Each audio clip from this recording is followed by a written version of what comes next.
오늘은 하나님을 알다라는 제목으로 함께 하나님 말씀을 나누도록 하겠습니다. 이제 곧 덥다고 합니다. 그래서 저도 여름 바다가 벌써 생각이 나더라고요.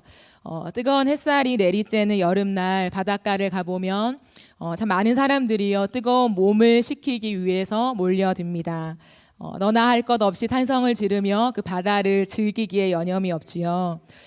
그런데 바닷가를 가보면 언제나 꼬마 녀석들이 있습니다. 그 꼬마들은 함께 모여서 모래성을 쌓습니다. 한 꼬마가 자신이 대단한 설계자가 된 것 마냥 열심히 모래성을 쌓습니다. 옆에 있는 동생에게 자신이 쌓은 건축물에 대한 설명도 해주면서 열심히 모래성을 쌓고 의기양양해 합니다. 그런데 그것을 열심히 즐기고 있는 한때 갑자기 큰 파도가 닥쳐서 자신이 쌓았던 그 모래성이 와르르 다 무너져 버립니다. 그때 아이들은 어떻게 하나요? 울죠. 세상을 다 잃어버린 양 바닷가의 목적을 다 상실하고 이제 챙겨서 집에 가야 할 그런 상황이 벌어지곤 합니다. 그것은 여름날 어쩌면 종종 볼 수 있는 그런 광경인 것 같습니다. 저는 부산에 살았던 터라 더 여름 되면 그런 광경을 잘 보곤 했습니다. 그렇게 세상을 다 잃어버린 것처럼 모래성이 무너진 그 앞에서 울고 있는 한 꼬마의 모습에서 저는 우리의 인생을 발견하게 되었습니다. 우리는 모두 이 세상을 살아가면서요, 인생이라는 성을 쌓아갑니다. 관계의 성, 재정의 성, 그리고 가족이라는 성을 쌓고 살아갑니다. 그 성을 쌓아갈 때요, 아무 문제 없이 그 성이 견고하게 잘 쌓여져 간다면 우리는 그 삶을 향하여서 하나님이 함께 하셔서 주신 축복입니다 라고 불릴 것입니다. 그런데 내가 예상하지 못한 어느 날 내 삶의 파도가 덮쳐서 내가 쌓아왔던 모든 것을 잃는 때를 만나기도 합니다. 그때 우리는 인생의 비명을 지르게 되지요. 그렇다면 과연 우리의 인생 속에 인생의 비명을 지르는 그 삶은 과연 무엇이라 부르며 우리는 어떻게 그 시간을 통과해야 하는 것일까요? 저는 오늘 욥기 말씀을 통해서 이 질문에 대한 답을 찾아가고자 합니다. 욥기는 총 42장으로 이루어져 있습니다. 그런데요, 성경을 보면 참 분량이 많은 책에 속합니다. 그런데 욥기는 욥이 어떠한 사람이었는가를 설명하는 것으로 책을 엽니다. 욥기는 어떤 사람이었는가 하니까 온전하고 정직하여 하나님 앞에서 참 경건하게 하나님을 경외하면서 악에서 떠난 자였다라고 설명합니다. 그런 다음에 그가 가진 소유물 재산이 얼마나 많았는가를 기술하고 있는데요, 욥에게는 아들이 7명 있었고 딸이 3명 있었습니다. 자녀가 많다는 것은 우리가 흔히 정말 복 많이 받았습니다 라고 표현할 그러한 축복인 것이죠. 뿐만 아니라 소유물에 대한 언급이 나오는데요, 소와 양과 나귀와 암염소 등 참 많은 이러한 재산을 가지고 있는 소위 말하는 부자입니다. 종도 굉장히 많이 거느리고 있고요. 그러면서 성경은 하나 더 욥에 대한 설명을 덧붙입니다. 그것은 동방 사람 중에 가장 훌륭한 자다라고 평가합니다. 성경은 거짓말하지 않잖아요. 그렇기 때문에 욥이라는 사람은 참 대단했구나. 우리가 인간적인 관점에서 본다면 참 견고한 인생의 성을 쌓고 지금 살아가고 있구나라는 것을 알 수 있습니다.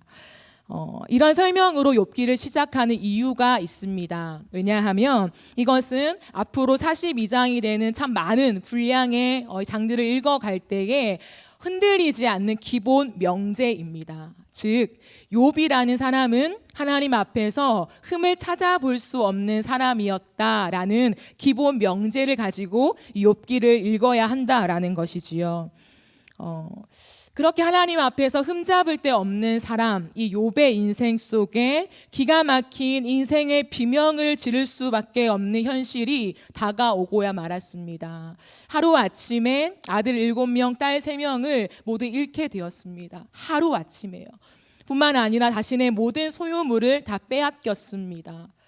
그것으로 끝난 것이 아니라 자신의 몸이 발바닥부터 정수리까지 종기가 나서요, 성한 곳이 없는데 기왓장으로 온몸을 박박 긁지 않으며 견딜 수 없는 그런 괴로움에 처해 있었습니다. 하루아침에요.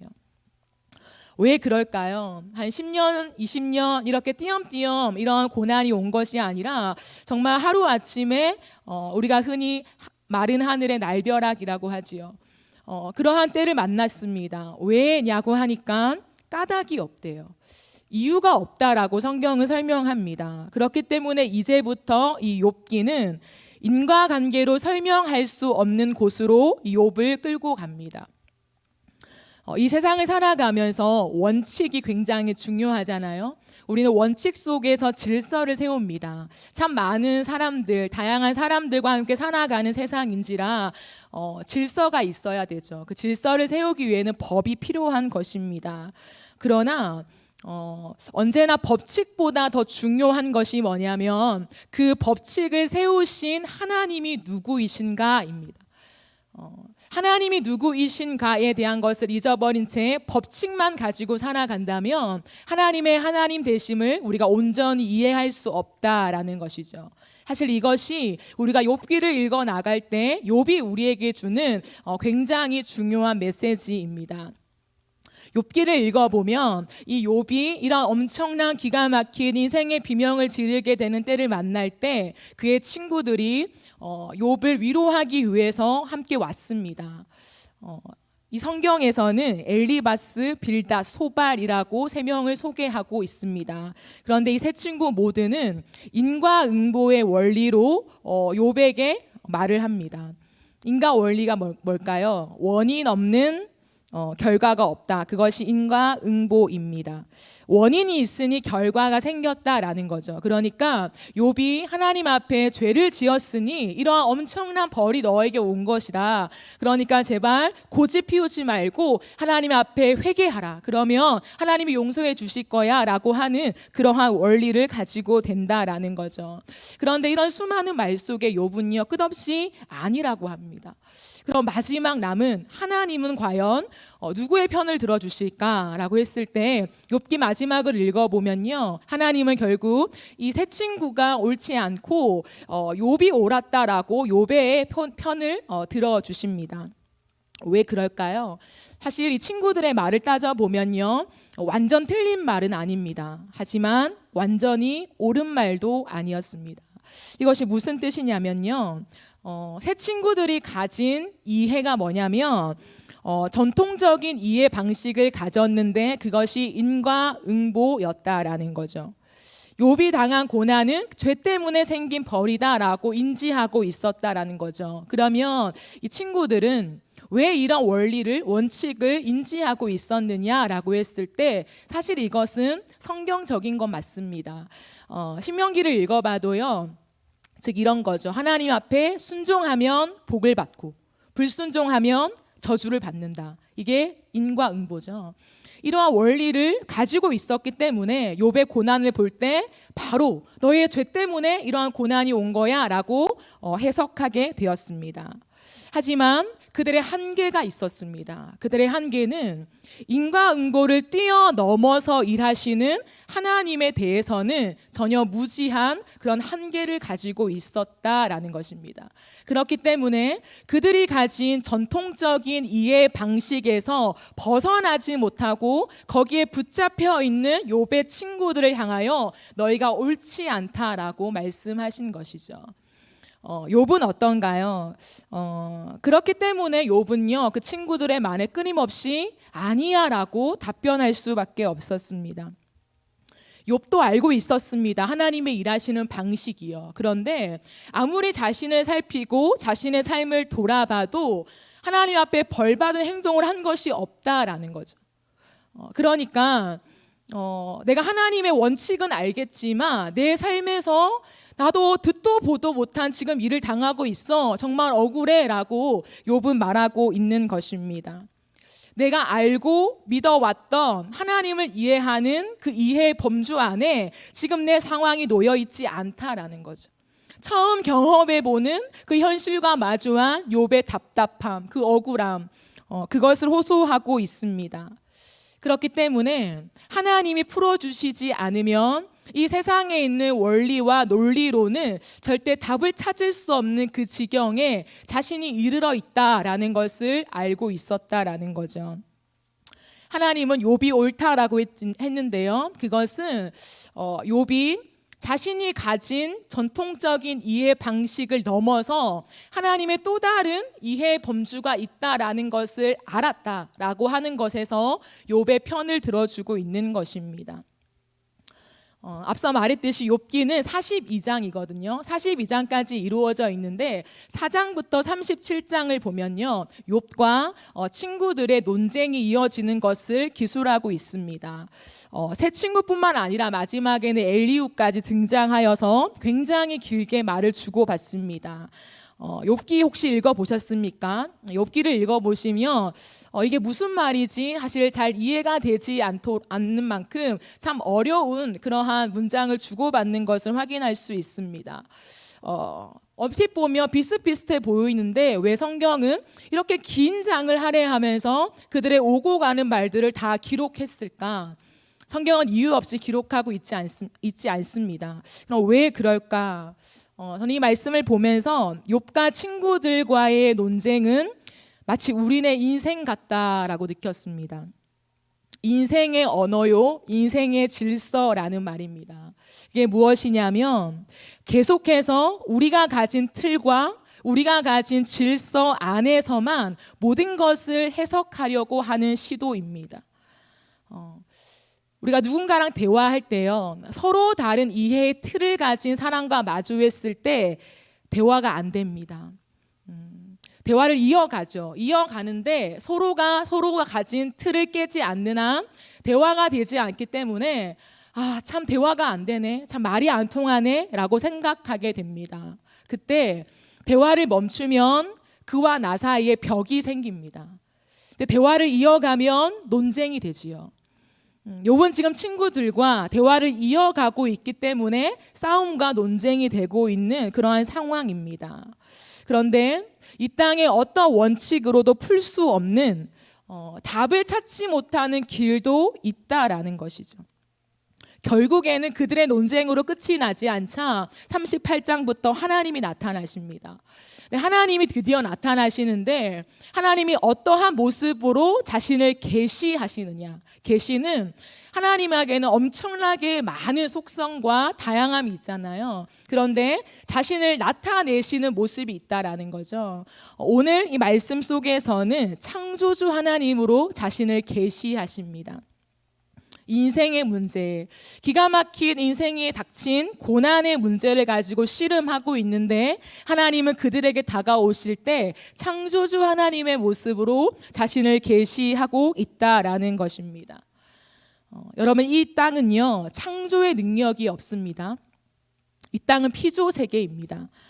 그러므로 인생도 스스로 무언가를 창조해낼 수 있는 능력이 우리에겐 없지요. 그렇기 때문에 이 땅에 사는 사람들이 끝없이 시도하는 것이 무엇이냐면 무언가를 규정하려고 합니다. 원칙을 만들고 틀을 만드는 거죠. 어떻게든 명확한 결론을 내려서 이게 답이다라는 것을 제시함으로 내가 무언가를 갖고 있다라고 생각합니다. 이것을 좀 다른 말로 하면 무엇이냐면 이유를 확보하려는 것입니다. 근거를 내가 가지고 가려고 하는 그러한 시도가 이 땅에 사는 사람에게는 참 많더라라는 것입니다. 끝없이 이유와 근거가 나에게 있음을 주장함을 통하여서 다른 사람을 설득해 내려고 하지요. 그런데 인생이라는 문제의 답을 풀 때 우리에게서 이유와 답을 근거를 찾으려고 한다면 저는 성경에 기초하여서 인생이라는 것은 끝없는 하나님의 저주와 죽음에 놓인 존재다라고 하는 명확한 답밖에 우리가 낼 것이 없다라고 생각합니다. 죄악된 존재에게는 그 어떤 소망의 근거조차 발견할 수 없기 때문입니다. 여러분, 만약에 내가 하나님의 말씀을 이만큼 지켜서 내가 하나님의 나라를 위해서 이만큼 열심히 봉사하고 헌신하였더니 하나님이 나에게 이런 축복을 주셨습니다 라고 말한다면 그 사람은 복음을 잘 이해하지 못하고 있는 사람일 것입니다. 왜냐하면 이것은 내가 주님께 드린 순종의 행위, 이 행위가 축복의 근거가 된다라고 말하고 있는 것과 같습니다. 하지만 우리 자신을 들여다볼 때 우리의 존재는 언제나 불순종밖에 드릴 것이 없는 죄악된 존재라는 것을 성경은 명백히 밝히고 있습니다. 그런 내가 불순종밖에 드릴 것이 없는 나라는 존재가 하나님께 순종을 드리며 살 수 있게 되었다라고 하는 그 근거는 오직 예수의 복음이지요. 그렇다면 내가 받는 축복의 근거는 나의 순종이 아니라 나로 하여금 순종하게 하신 십자가의 은혜이지요. 이것이 정확한 표현입니다.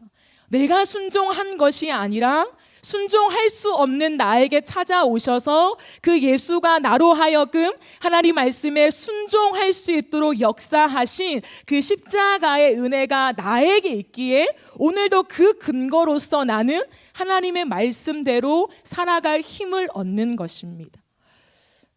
이 땅에서 우리 인생에게서 복의 근거를 찾는다면요, 예수의 십자가, 그 예수 그리스도의 십자가는 결코 우리에게 주어지지 않았을 것입니다.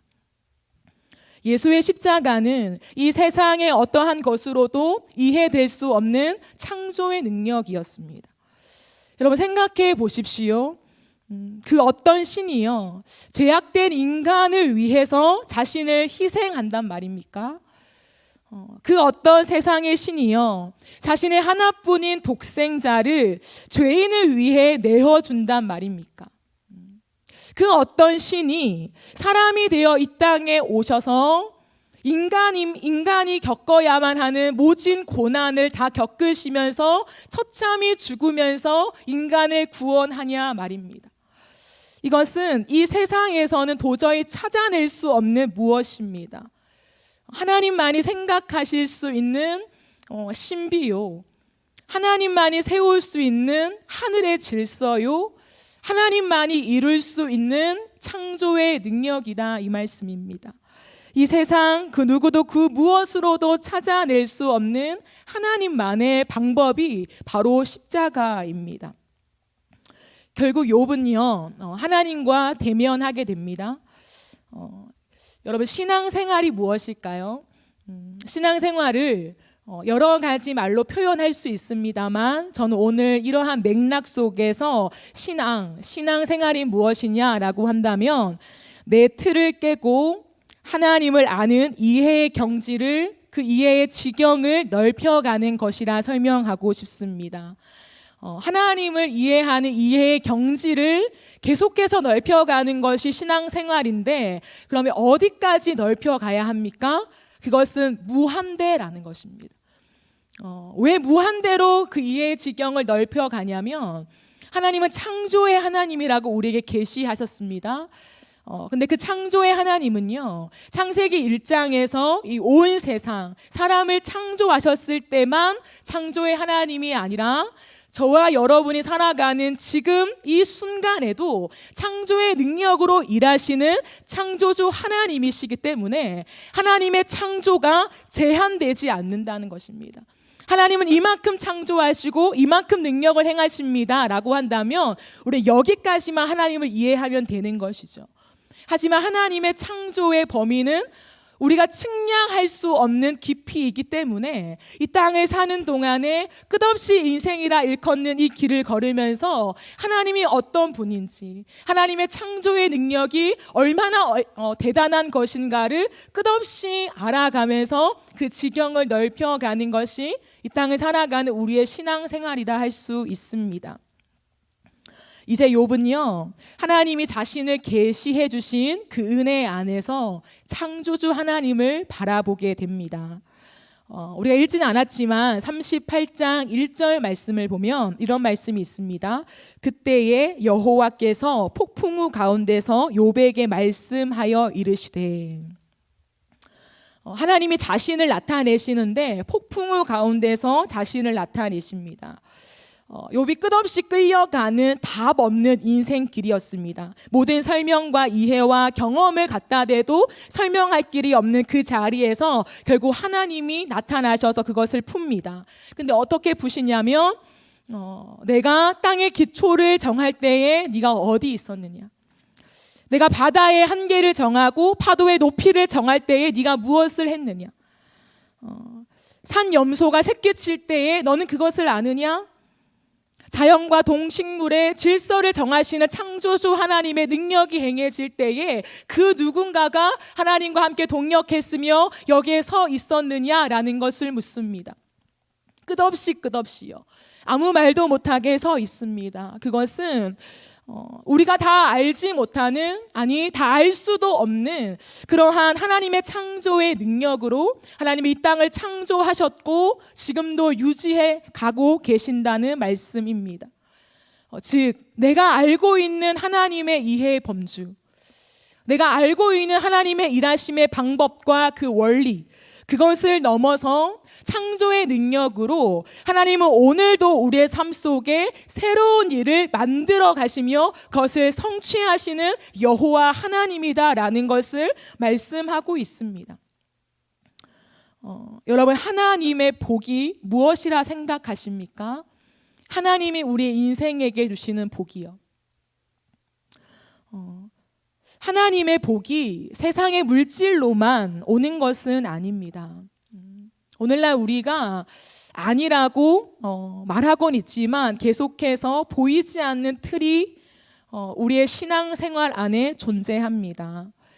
하나님께 순종했더니 하나님이 내 삶에 이러한 재정적인 축복을 주셨습니다.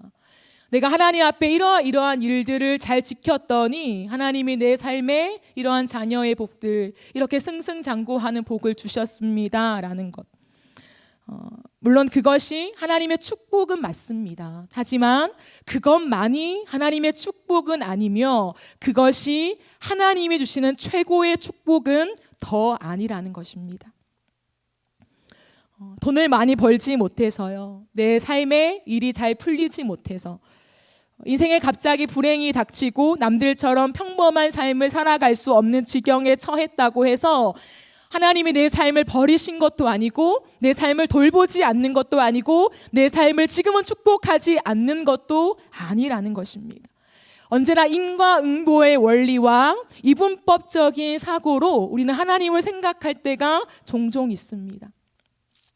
하지만 오늘 욥기 말씀을 통하여서 우리가 받을 수 있는 너무나 놀라운 교훈은 무엇이냐면, 까닭 없이 닥친 고난, 이 고난을 걸어가는 기가 막힌 인생이야말로 어쩌면 하나님의 더 깊은 복일 수 있다라는 것입니다. 이게 이해가 되십니까? 욥은요, 이 수많은 과정을 지난 다음에 마지막으로 이렇게 고백합니다. 그것이 오늘 저와 여러분이 읽은 9절입니다. 내가 주께 대하여 귀로 듣기만 하였사오나 이제는 눈으로 주를 배옵나이다 라고 말합니다.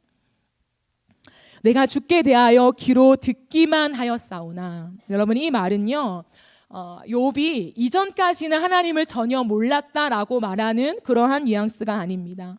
나는 하나님을 잘 몰랐고 다른 사람을 통해서 늘 들었던 하나님, 책을 통해 만났던 하나님, 회자되는 그런 하나님, 이러한 개념이 아닙니다. 욥은요, 우리가 1장에서 알 수 있듯이 하나님을 잘 섬겼고 하나님이 누구신가 알았던 사람이었습니다. 그러나 이 기가 막힌 인생의 고난을 경험하면서 하나님의 부재를 느꼈습니다. 도저히 내가 알고 있는 하나님에 대한 지식으로는 해석될 수 없는 이 고난 속에 하나님이 없다라고 생각했던 것이죠. 하지만 그런 욥에게 창조주 하나님이 찾아오셔서 자신을 계시해 보여주셨을 때 욥은요, 이제껏 자신의 삶에서 알지 못했던 새로운 하나님을 알아가고 있는 것입니다. 그 주님의 임재를 경험하면서요, 내 삶에 이 고난 속에 하나님이 안 계셨던 것이 아니라 하나님이 여기 계셨구나라고 하는 주님의 임재를 경험하며 나의 이 삶 속에 함께 하시는 그 주님을 지금 나의 눈으로 목도하고 있는 것입니다. 그 주님은 어떤 주님이시냐? 그 주님은 고난을 통해서도 일하고 계시는 창조주 하나님이라는 것입니다.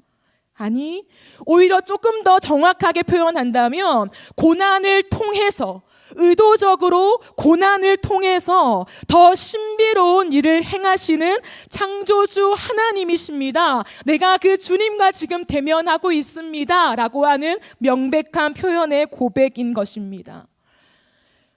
그토록 자신의 의를 변명하기에 바빴던 욥이었습니다.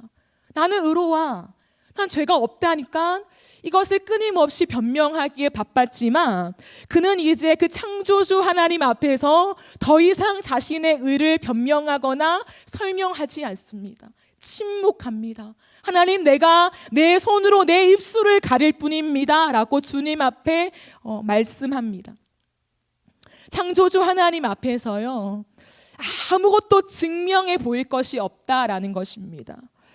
자신의 의, 자신의 믿음, 자신이 그토록 온전하게 살았습니다라고 말하는 그 삶이 있었기 때문에 하나님께 그토록 많은 복을 내가 받은 것이 아니라 그 축복의 근거가 나에게 있었던 것이 아니라 오직 창조주 하나님에게 있었습니다라고 하는 그 고백이요, 그의 고난 속에 터져 나왔다라는 것입니다. 여러분, 이거 아십니까? 우리는 인생길을 걸어가면서 끊임없이 하나님의 은혜라고 고백하지만 나의 의, 내가 하나님 앞에 그래도 말씀을 잘 지켰고 이렇게 행했습니다 라고 하는 것 속에 하나님 복이 왔습니다, 감사합니다 라고 고백합니다. 얼핏 보면 맞는 말 같습니다. 하나님께 영광을 돌리는 것 같습니다. 하지만 정확하게 따지면 맞는 표현이 아니라는 거죠. 욥은요, 이 한 끗 차이를 깨달았습니다.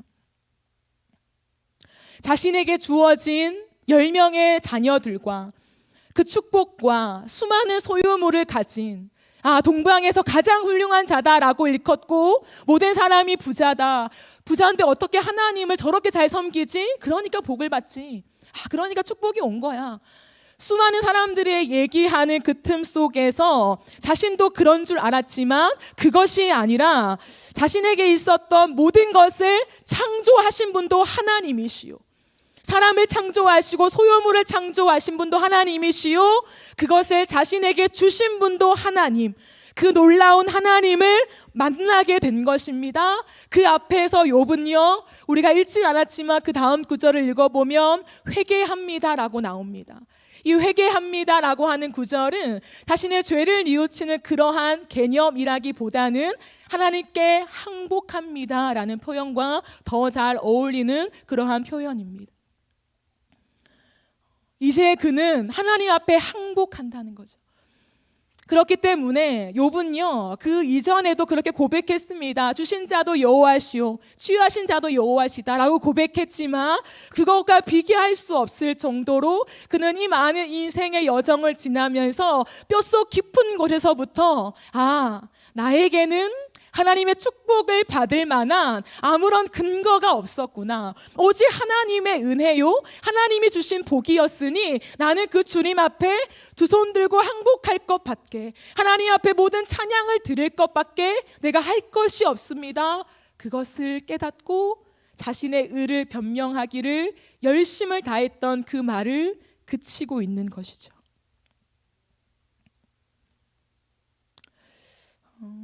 여러분, 이것이 바로 십자가의 역설이요 신비 아니겠습니까?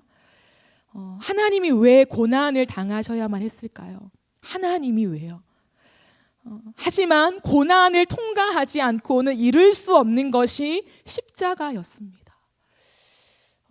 표현할 길 없지만, 해석할 길이 없지만 왜 하나님 꼭 고난을 통과하셔야만 했습니까? 라고 더 캐묻고 싶지만 이 땅의 어떠한 원칙과 원리로는 캐낼 수 없는 그 신비가 뭐냐면 이 땅의 고난 속에서 하나님은 생명을 만들더라라는 것이죠. 피 흘림 뒤에 용서가 있고 고난 뒤에 영광이 있으며 죽음 뒤에 부활 생명이 있습니다. 이처럼 하나님은 자신의 아들을 죽는 그 상황까지 내모르시면서 그 자리까지 가게 하셨습니다. 그 고난을 통과하셨지요. 그리고 그 끝에서, 그 죽음 끝에서 우리를 살리셨습니다. 사랑하는 여러분, 이 세상의 원리로 이 십자가의 비밀을 깨달을 수 있겠습니까?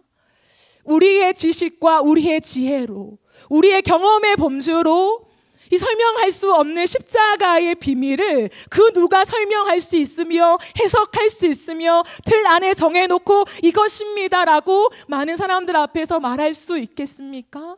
이것은 비밀 그 자체입니다. 그렇기 때문에 이 비밀을 안 것은, 이것을 소유한 것은 나의 어떠함에 근거한 것이 아니라 철저히 하나님의 은혜요, 단 1%도 인간의 무언가가 섞이지 않는 오롯이 하나님 편에서 행하시고 성령의 도우심 속에 우리에게 주신 완전한 은혜라고밖에 설명할 길이 없는 것 아니겠습니까?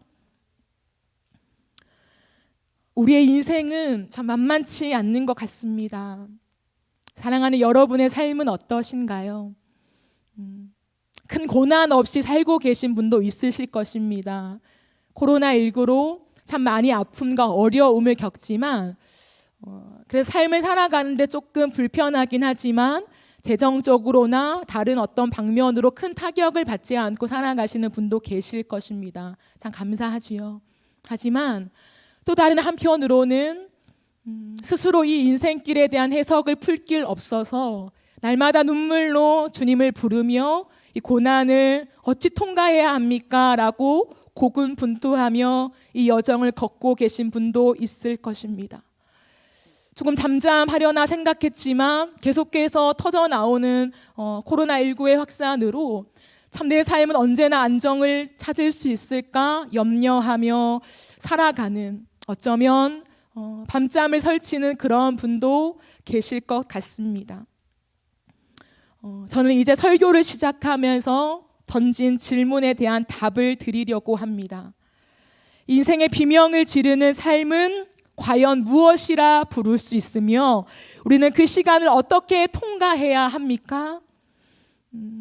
여러분, 까닭 없이 이유를 찾을 수 없이 인생의 비명을 지르게 되는 이 삶 또한 사랑하는 우리 주님이 함께하고 계시는 삶이며 우리는 그 시간을 고난 속에서도 일하시는 창조주 하나님을 전적으로 의지하는 믿음으로 통과해야 합니다.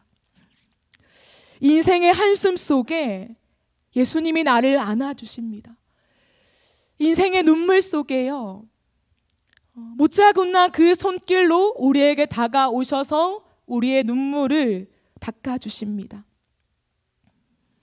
여러분, 누군가가 저에게 인생에게 가장 큰 복이 무엇입니까? 라고 묻는다면 저는 주저함 없이 인생에게 있어서 가장 큰 복은 삼위일체 하나님을 더 깊이 아는 것입니다 라고 저는 말할 것입니다. 사랑하는 성도 여러분, 인생에게 가장 큰 복, 여러분 무엇이라 정의하며 이 땅을 걸어가십니까? 누군가가 정해준 정의나 그럴듯한 정의로 포장한 것 말고 정말 여러분의 가슴 안에, 여러분의 걸어가는 삶 속에 인생이 받을 수 있는 최고의 복은 이것이야 라고 여러분이 설정하고 이해하고 있는 그 복의 개념 무엇입니까? 여러분, 몇 억짜리 빌딩을 소유하는 것이 인생에게 가장 큰 복 아닙니다. 평생 돈 걱정하지 않고 살아가는 보장된 노후가 인생에게 주시는 하나님의 가장 큰 복이 아닙니다. 새파랗게 젊어서 세상 물정 모르니까 저런 소리 하지 라고 생각하실 수 있지만 언제나 성경은 우리에게 진리를 말씀해 주시는데요, 이 성경은 이 땅에서 우리가 잘 먹고 잘 사는 것, 이 땅에서 우리가 위협받지 않고 보장되고 안주한 삶을 사는 그 무엇을 향하여서 복이라 설정한 적이 없습니다. 세상의 그 어떤 것으로도 온전히 이해할 수 없는, 세상의 그 어떤 언어와 설명으로도 다 담아낼 수 없는 내 주님을 아는 그 깊이, 내 주님을 더 깊이 알아가는 것이 우리 인생에게 주신 최고의 복이라고 성경은 말씀하고 있습니다. 우리의 삶 속에 하나님을 아는 이 복을 소유한 것이 무엇인가를 아는 은혜가 있다면 이 땅 가운데 수많은 사람들이 오고 가는 말 속에 복이라고 칭하는 그 개념에 우리가 흔들리거나 낙심하지 않을 수 있습니다. 말씀을 정리하면서요, 우리가 걸어온 지난 시간을 좀 돌아보는 것으로 말씀을 정리하고자 합니다. 우리는 2월부터 5월까지 주님을 아는 즐거움이라는 주제로 달려왔습니다. 주님을 아는 즐거움, 여러분 소유하고 계십니까? 누군가는 지식으로 하나님이 이런 분이구나라는 것을 아는 것으로 그 즐거움을 소유했을 수도 있고요. 누군가는 우리의 삶 속에서 기도했을 때 응답하신 하나님을 경험하고 내 삶 속에 또한 놀라운 축복으로 복으로 오시는 그 하나님의 것을 확인하면서 그 주님을 아는 즐거움을 경험하신 분도 계실 줄 압니다. 그러나 저는 오늘 말씀을 마치면서 베드로전서 4장 12절 13절 말씀으로 주님을 아는 즐거움을 말하고 마무리하고 싶습니다. 베드로전서 4장 12절 13절은 이렇게 말씀합니다. 사랑하는 자들아, 너희를 연단하려고 오는 불시험을 이상한 일을 당하는 것 같이 이상히 여기지 말고 오히려 너희가 그리스도의 고난에 참여하는 것으로 즐거워하라 라고 말씀합니다. 그리스도의 고난에 참여하는 즐거움이 무엇인지 아십니까? 그리스도의 고난에 참여한다라는 것은 그리스도가 걸어가신 십자가의 길과 그 의미가 무엇인가를 오롯이 아는 은혜를 누리는 기쁨입니다. 내가 고난에 동참하는 것으로 내 삶이 희생당하고 내 것을 다 포기해야 되는 그런 아픔을 설명하고 있지 않고요. 그리스도의 고난에 참여한다라고 말하면서 그것이 즐거움이라고 성경은 역설적으로 표현합니다. 왜 그럴까요? 그 고난 안에 담긴 즐거움이라는 것이 있기 때문에 그 즐거움은 세상이 매겨가는 그런 틀 속에 가두어 있는 즐거움이 아니라 세상이 절대로 표현할 수 없는, 세상의 원리로는 알 수 없는 그 하늘의 즐거움을 이 땅 가운데 우리가 소유할 수 있는 그 절대적인 즐거움을 말씀합니다. 그것은 예수의 십자가 고난 안에서 우리가 충분하게 알 수 있는 비밀이라는 거죠. 그렇기 때문에 고난이 힘들고 고난을 피하고 싶고 좋지만 내 삶에는 안 왔으면 좋겠는 그것이지만 사실 성경은 그리스도의 고난에 참여하는 것이 즐거움이다, 영광이다, 인생이 얻을 수 있는 기가 막힌 복이다라고 설명하고 있다라는 것입니다. 그렇기 때문에 우리 주님은 이 땅을 걸어갈 때 사랑하는 우리에게, 사랑하는 당신의 자녀들에게 고난을 허락하십니다. 고난을 허용하십니다. 기도해도 듣지 않는 것은 우리를 버리신 것이 아니라 오히려 그 고난의 길을 걸어갈 동안에 더 깊이 누려갈 수 있는 주님을 아는 즐거움이 있기 때문에 하나님이 그저 두시는 것입니다. 우리는 끝없이 세상과 비교하면 하나님 이 모양은 아니었으면 좋겠어요. 그래도 내 삶을 잘 안정적으로 유지할 수 있는 이 무언가가 복이었으면 좋겠어요 라고 하지만 그것은 마치 어린아이가 주님께 투정하는 것과 같을 수 있다는 거죠. 그것은 우리의 신앙이 어리다는 것이 아니라 내가 거기까지만 볼 수 있다라는 것입니다.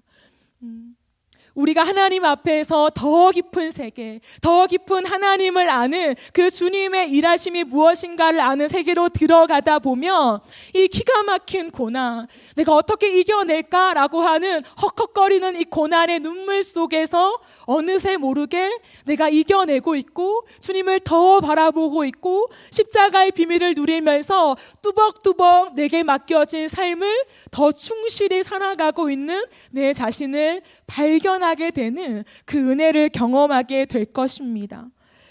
주님으로 디자인된 존재가 저와 여러분입니다. 주님으로 디자인 되었기 때문에 하나님으로만 채워질 때, 하나님을 알 때에만 만족할 수 있는 그 절대적인 평안과 기쁨이 있다라고 주님은 말씀하십니다. 그러기에 주님을 알아가는 것이야말로 우리 인생에게 주신 최고의 복이요, 최고의 무기요, 최고의 힘이라는 것을 주님이 말씀하십니다. 힘든 인생길을 걸어가고 계신 사랑하는 성도 여러분, 주 안에서 힘내십시오. 힘이 없으십니까? 넘어지고 싶습니까? 포기하고 싶습니까? 다시 주 안에서 힘을 내십시오. 고난이라는 참 무거운 인생길을, 인생의 짐을 지고 걸어갈 수 있지만 그 고난 속에서 더 깊고 넓은 우리 주님, 우리 사랑하는 주님 아는 즐거움, 하나님 비밀로 허락하셨기 때문에 이 땅 사는 동안에 힘들지만 다시 힘내시며, 괴롭지만 다시 인생의 운동화 끈 들여매시고 주님과 함께 승리하는 삶 힘차게 사시기를 간절히 바라고 소망합니다.